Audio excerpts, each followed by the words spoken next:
Hello and welcome to Gardening at 58 North. So in this video I'm going to be planting two bare root trees. These are the two trees down here. It's a couple of laburnum trees. So this variety of laburnum is a bit different to the normal variety. This is basically a hybrid variety called Golden Rain. It's the hybrid cross is Vossii, and basically this one flowers a bit more than the average one. It also grows a little bit faster, and it doesn't really set seeds. So because it doesn't set seeds, you don't have the poisonous seeds, and it doesn't self-seed all over the garden like the normal variety would. One also good side effect of not having seed set is that it doesn't put any energy into the seeds, so it gives you that extra growth instead of the energy going into the seed. Now this, as I say, is a bare root tree. I've gone for bare root because you get a lot more tree for your money. Also, you don't suffer from problems such as the plant being root bound. So I'll show you what the roots look like on these. So you can see here, this is the root system. It's just been dug up just 2 days ago from the nursery site. So you can see here, it's got quite a small root system compared with the size of the tree, but it's pretty similar to a root system that you might find on a pot grown tree size wise, but this doesn't have any of that pot bound effect. So the roots aren't kind of wrapping around all in a small ball. So the advantage of growing from bare root, not only is it cheaper, but once it's in the ground it gets established a lot faster. It doesn't have any of that root bound effect. You don't have to worry about the roots getting stuck in a root bound state and then the tree falling over in about 10-20 years time.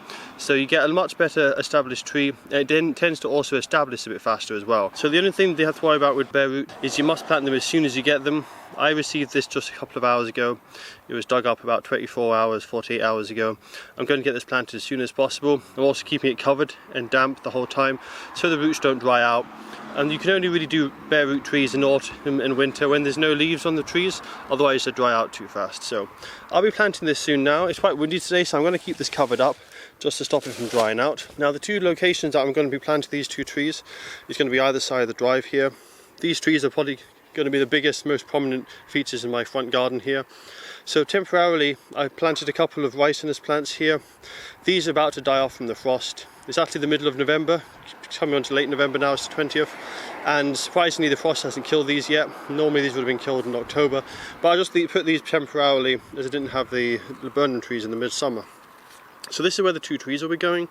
So I'll be removing these, getting the ground prepared, scraping back the top mulch, and then I'll see you guys with the trees, getting it ready and getting the correct soil amendments done before I plant them. So the soil here is already quite good because I've actually improved it to make this flower bed here. So I've already added a lot of organic material and feed, but I just want to enrich it further to make sure these trees get the best head start possible, as I want them to go really fast and get them up to a decent size quickly.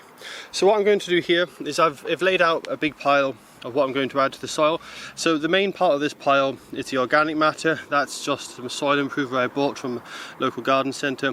I think this one is probably manure based, but there's probably other organic materials in there, but basically that just helps to feed the soil, improve the water retention and also the soil structure, as well as a little bit of feed. Then on top here I've got an organic mix of bloodfish and bone.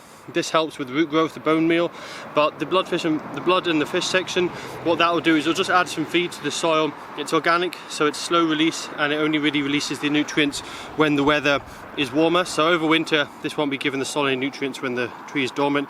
If I was to put in a chemical feed, the nutrients would be put into the soil instantly and be washed out by the springtime. And then this pile here is a mixture of a few different types of mycorrhizal fungi.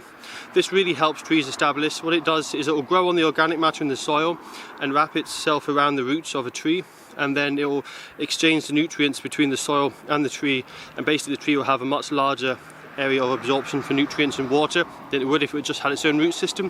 So I'm mixing this in with the soil and the soil improver into the planting hole, but I'll also be dusting this over the surface of all the roots as well, getting the roots completely covered so that over winter it can start making that association with the fungus, and come spring when it warms up and the fungus and the tree starts to grow together, they'll help each other out and it will make a much stronger tree that will establish faster and grow much quicker in the long term.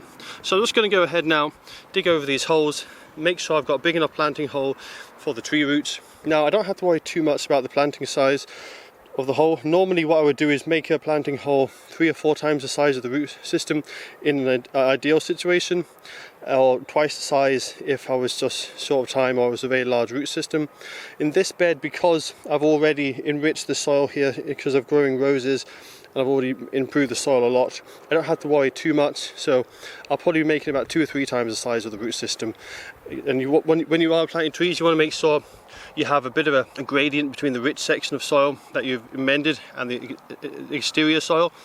if you have it where it's just really good nutrients in a little spot and then the rest is a sudden dividing line between the good soil and the bad soil, the roots tend to stay in the good soil. They don't go as much into the unamended soil, and it will just reduce the spread of the roots. So if you can, try and make it a great gradient line. So what I tend to do is mix it all into the middle, and then I just gently mix it around the edge, and so it kind of blends from really rich soil to slightly less rich soil, so it's less likely that the roots are just going to stay in that one little section.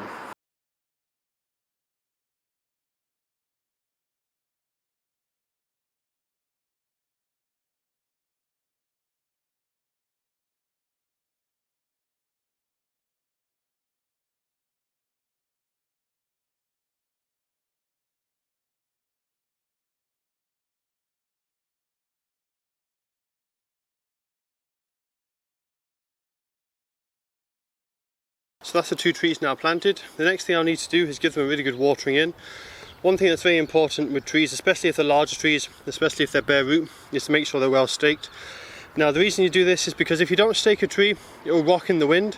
What that does is it breaks the very small fine root hairs off. Now they're the new roots that absorb all the water and nutrients. Now if there's a slight bit of rock from the wind, what happens in spring when it's starting to regrow those roots is it'll rip off the tiniest hairs on the roots, and then what happens is the roots can't then get established. They keep trying to grow, keep getting broken off, and the tree gets stunted, can't grow its roots properly, can't get the water and nutrients it needs, and just sits there and could eventually die. Also it might get blown to an angle and not be the angle you want it to grow at.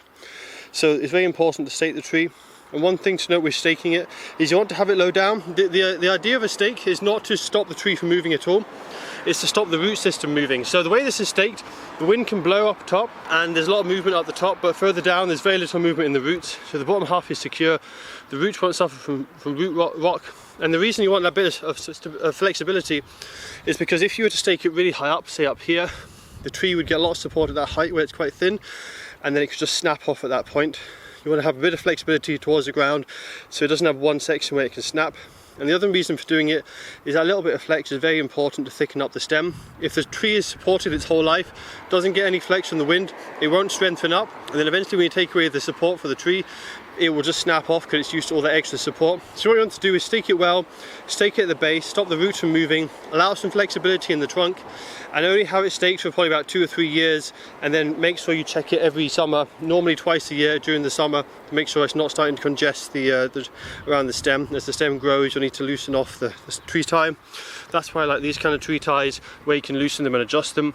Also, when staking trees, it's very important that you don't allow it to rub against the support there. So you can see what I've done here is I've got that rubber to separate it, and all around there's a nice space, so even in really windy weather it shouldn't be rubbing. Now if it gets very windy and I notice it is starting to touch, I'll have to maybe do something just to give it some extra support, stop it from rubbing. But you don't want it to rub against the bark, that will damage the bark, and it could cause damage enough that the tree eventually gets rot and snaps. So make sure it doesn't rub against it. So now that's the 2 of them planted, what I'll be doing is I've given them a really good water. I want to wash that soil and a mycorrhiza fungal in and about the roots. It helps settle the soil and help stabilize it a bit. I won't need to water it over winter. We have quite wet winters here and there's no leaves on the tree, so it won't be needing any moisture absorbed through the roots really. So I'll be leaving it over winter after this first initial soaking, and then come spring it should start to grow. I'm going to be watering it really well. The root system compared with the size of the tree is quite small, so it needs to have a lot of water. All the soil around it needs to be kept nice and damp for the first summer. Then by the end of the first summer its roots should have spread out, establish a bigger root system, and it'll be ready for the year after that it won't need much watering at all, maybe just some dry spells. So that's the 2 trees planted. I'll give you guys an update in spring. Hopefully these survive. I'll give them the best treatment possible, so they should survive, but with such a small root system you often get a bit of dieback on the tips, especially if you don't water it enough, so I expect there could be a bit of dieback. And a tree of this size, being Laburnum and being a plant that tends to flower quite early on in its life, I do actually expect that there will be some flowers in this next spring, which will be quite a nice show. But if it shows signs that it's struggling a bit, I might actually cut off the flowers in the first year, just so it can focus all its energy into growing leaves and roots. And because if it's focusing a lot on flowers, it's going to struggle to keep itself going. So that's all for this update. I'll see you guys hopefully in spring when these 2 are in flower, and they should be looking really nice. What I will do eventually is I'm going to train them as an arch over my gate here, have a lovely laburnum arch. But for now, just let it grow, see what comes through in spring, and then next summer when the new growth comes in and it's still nice and flexible, I'll be training it into that nice arch shape and hopefully getting a good established structure for the plants.